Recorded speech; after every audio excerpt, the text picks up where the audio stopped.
तोहर पिया छौ शहर के बबुआन गे बहिना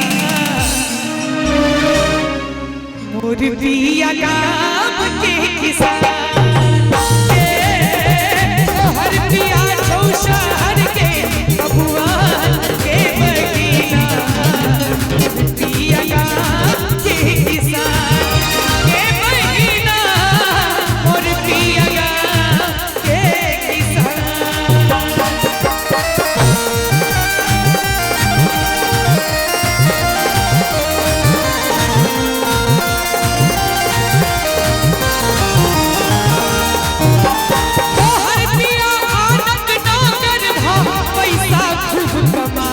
पैसा खूब कमाबै छौ तोहर पिया आनंद नगर भाव पैसा खूब कमाबै छौ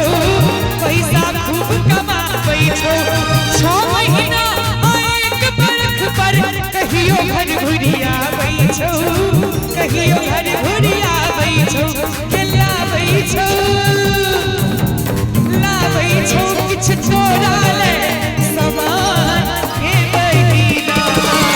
मोर पिया गाम के किसान के बहिना मोर पिया गाम के किसान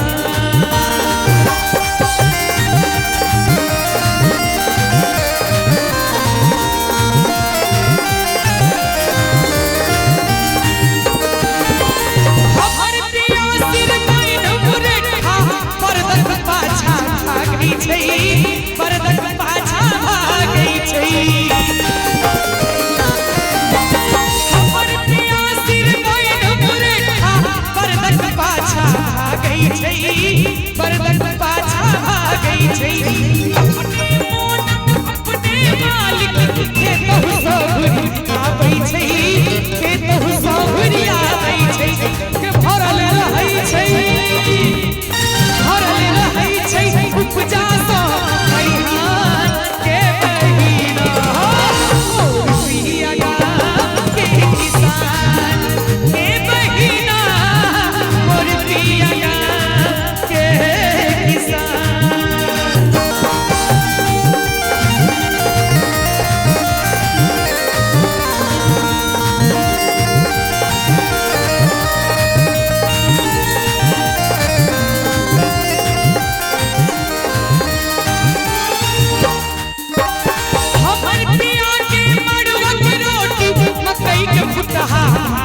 मकई के फुटहा भावै छै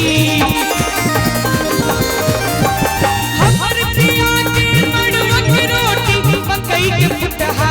भावै छै मकई के फुटहा भावै छै धोती कुर्ता गमछा धेने खैनी चून लगाबै छै खैनी चून लगाबै छै